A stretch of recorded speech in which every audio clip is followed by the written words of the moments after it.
केंद्र मंत्री और दलित राजनीति के दिग्गज नेता रामविलास पासवान नहीं रहे, लेकिन उनका राजनीतिक सफर बेहद दिलचस्प है, जिससे हम कई दशक की राजनीति भी समझ सकते हैं।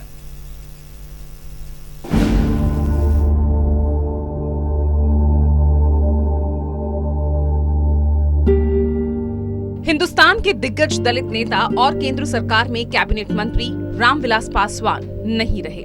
उनका 74 साल की उम्र में निधन हो गया। ये सब उस वक्त हुआ जिस वक्त बिहार में चुनाव है। उस वक्त बिहार की राजनीति का एक बड़ा सितारा गुम हो गया। केंद्र की अधिकतर सरकारों में मंत्री रहे पासवान ने कई सरकारों में अहम भूमिका भी निभाई थी। सबसे दिलचस्प ये था कि उन्हें राजनीति का मौसम वैज्ञानिक कहा जाता था। उनको ये नाम कैसे मिला, ये जानना तो जरूरी है ही, लेकिन उससे पहले ये जानना भी जरूरी है कि रामविलास पासवान का नाम लोगों ने पहली बार कब सुना। दरअसल ये दौर था इमरजेंसी के बाद का, जब देश में चुनाव हुए और बिहार में भी विधानसभा चुनाव हुए। तब एक खबर ने सबका ध्यान अपनी ओर खींचा, और खबर ये थी कि बिहार की एक सीट पर किसी नेता ने इतने ज्यादा अंतर से चुनाव जीता कि उसका नाम गिनीज बुक में शामिल हो गया। नाम था रामविलास पासवान का, और सीट थी हाजीपुर विधानसभा की, जहां से रामविलास पासवान ने जनता पार्टी के टिकट पर कांग्रेस उम्मीदवार को 4.25 लाख से ज्यादा वोटों से हराकर पहली बार लोकसभा में कदम रखा था। हालांकि पासवान इसके 8 साल पहले ही विधायक का चुनाव जीत चुके थे, लेकिन 77 की उस जीत ने रामविलास पासवान को राष्ट्रीय नेता बना दिया था, जो अगले 4 से भी ज्यादा दशकों तक राष्ट्रीय राजनीति में अहम किरदार निभाते रहे। वो 9 बार सांसद रहे। अपने 50 साल के राजनीतिक जीवन में केवल 1984 और 2009 में उन्हें हार का मुंह देखना पड़ा, और 1989 के बाद से नरसिम्हा राव और मनमोहन सिंह की दूसरी यूपीए सरकार को छोड़ वो हर प्रधानमंत्री की सरकार में मंत्री रहे। यहाँ तक कि वो तीसरे मोर्चे की सरकार में भी मंत्री रहे, कांग्रेस की अगुवाई वाली यूपीए सरकार में भी और बीजेपी की अगुवाई वाली एनडीए सरकार में भी।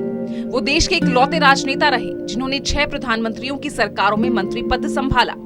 विश्वनाथ प्रताप सिंह से लेकर एचडी देवेगौड़ा, आई.के. गुजराल, वाजपेयी, मनमोहन सिंह और नरेंद्र मोदी की सरकार में अपनी जगह बना सकने में उनके कौशल पर ही कटाक्ष करते हुए एक समय में उनके साथी और बाद में राजनीतिक विरोधी बन गए लालू प्रसाद यादव ने उन्हें राजनीति का मौसम वैज्ञानिक कहा था। लेकिन वो कहा जाता है ना कि अच्छे से अच्छे वैज्ञानिक की हर खोज सफल नहीं होती, वो भी कभी ना कभी चूकता जरूर है। तो रामविलास पासवान कैसे नहीं चूकते, लेकिन उनके साथ ये महज एक बार हुआ, जब अपने पूरे राजनीतिक जीवन में पासवान केवल हवा का रुख भांपने में चूक गए। 2009 में उन्होंने कांग्रेस का हाथ झटक कर लालू यादव का हाथ थामा, और उसके बाद अपनी उसी हाजीपुर सीट से हार गए, जहां से वो रिकॉर्ड मतों से जीते थे। लेकिन उन्होंने अपनी उस भूल की भी थोड़ी बहुत भरपाई कर ली, जब अगले ही साल लालू यादव की पार्टी आरजेडी और कांग्रेस की मदद से उन्होंने राज्यसभा में जगह बना ली। राजनीतिक बाजीगरी में माहिर समझे जाने वाले रामविलास पासवान शुरुआत में केवल राजनेता ही बनने वाले थे। ऐसा नहीं था। बिहार के खगड़िया जिले में एक दलित परिवार में जन्मे रामविलास पासवान पढ़ाई में अच्छे थे। उन्होंने 1969 में बिहार की प्रशासनिक सेवा परीक्षा पास की और वो डीएसपी के पद के लिए चुने गए, और इसी साल उन्होंने चुनाव भी लड़ा और विधायक बने और डीएसपी की नौकरी ठुकरा दी। एक बार जब उनसे राजनीति में आने की वजह पूछी गई तो उन्होंने यही कहा कि मुझे सरकारी नौकर नहीं, सरकार बनना था, इसलिए मैंने राजनीति को चुना। अब जब पासवान नहीं रहे तो उनके बेटे चिराग को उनकी कमी एक पिता के रूप में तो महसूस होगी ही, चुनाव में एक मौसम वैज्ञानिक की कमी भी खलेगी, जिसका अनुमान अक्सर सही बैठता था। Special desk, total news. पूर्व केंद्रीय मंत्री और राजनीति की दुनिया में मौसम वैज्ञानिक के नाम से मशहूर रामविलास पासवान का देर शाम दिल्ली में निधन हो गया। रामविलास पासवान लंबे समय से बीमार चल रहे थे।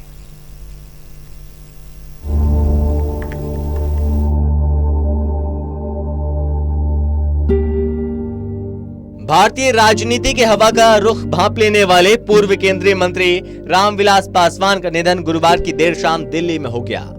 रामविलास पासवान इकलौते ऐसे नेता थे जिन्होंने कई रिकॉर्ड बनाए। पासवान बिहार के बड़े दलित नेता थे। रामविलास पासवान इकलौते नेता थे जो 9 बार सांसद, 7 बार केंद्र में मंत्री रहे। पासवान के बारे में कहा जाता था कि सियासी मौसम को बहुत अच्छे से भांप लेते थे, और तभी तो उनके बारे में एक बात और भी काफी लोकप्रिय थी। लोग जानते थे कि पासवान जिस किसी भी पार्टी के साथ गठबंधन में रहेंगे, उनकी सरकार बनना लगभग तय होती थी। केंद्र में जब भी रामविलास पासवान मंत्री बने तो उन्होंने ऐसे काम किए जिससे सरकार की प्रतिष्ठा बढ़ी तो सत्ताधारी पार्टी के जनाधार में भी इजाफा हुआ। रामविलास पासवान 1977 में पहली बार सांसद बने। इसके बाद उन्होंने पलटकर नहीं देखा। इसके बाद 1980, 1989, 1996, 1998, 1999, 2004 और 2014 में जीत हासिल करने में कामयाब रहे। उन्होंने 1991 के लोकसभा चुनाव में जनता दल के टिकट पर रोसड़ा लोकसभा क्षेत्र से जीत दर्ज की थी।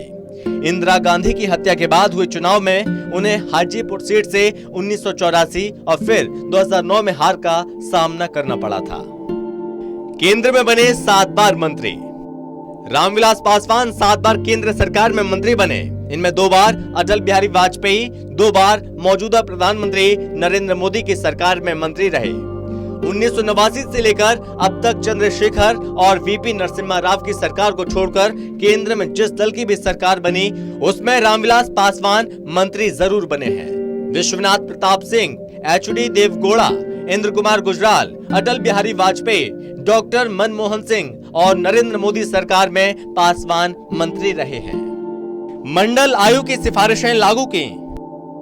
हालांकि पासवान को जब भी केंद्र में मंत्री पद मिला उन्होंने कोई न कोई ऐसा काम जरूर किया जो देशव्यापी चर्चा में जरूर रहा है। पहली बार 6 दिसंबर 89 को वह प्रधानमंत्री विश्वनाथ प्रताप सिंह के मंत्री परिषद में श्रम व कल्याण मंत्री बने।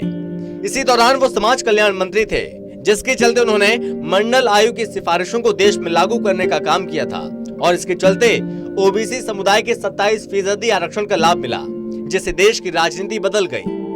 रेल मंत्री के तौर पर किए अहम फैसले।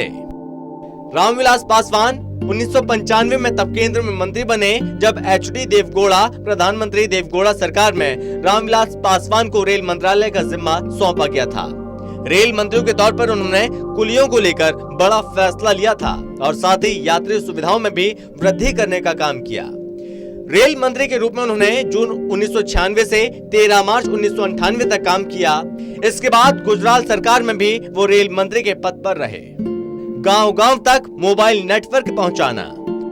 हालांकि 1996 में संयुक्ता मोर्चा की सरकार गिर गई, जिसके बाद रामविलास पासवान ने एनडीए के साथ हाथ मिला लिया।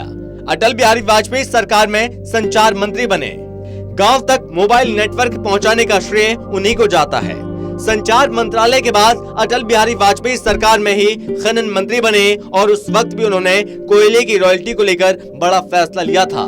हालांकि 2002 में पासवान एनडीए से अलग हो गए थे। बिना राशन कार्ड के भी घर घर राशन पहुंचाया।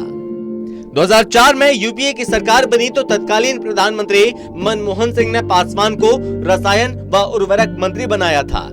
मनमोहन सिंह के कार्यकाल में वो मई 2004 से मई 2009 तक मंत्री रहे। इसके बाद वो चुनाव हार गए थे। यूपीए का साथ छोड़कर 2014 के चुनाव से पहले एनडीए में दोबारा हाथ मिला लिया। प्रधानमंत्री नरेंद्र मोदी की पहली सरकार में खाद्य एवं उपभोक्ता संरक्षण मंत्री रहे और दोबारा 2019 में भी इसी विभाग की जिम्मेदारी संभाल रहे थे। कोरोना काल में देश भर में घर घर राशन पहुंचाने का काम बखूबी तरीके से निभाया ताकि कोई भूखा न रह सके। यही नहीं, बिना राशन कार्ड वालों को भी अनाज देने का काम किया। रामविलास पासवान के निधन से बिहार ने एक बड़े दलित नेता को खो दिया है, या फिर ये कहें कि बिहार के सबसे बड़े दलित नेता अब नहीं रहे। रामविलास पासवान को हमेशा भारतीय राजनीति के मौसम वैज्ञानिक के रूप में लोग याद करेंगे। Special desk, total TV.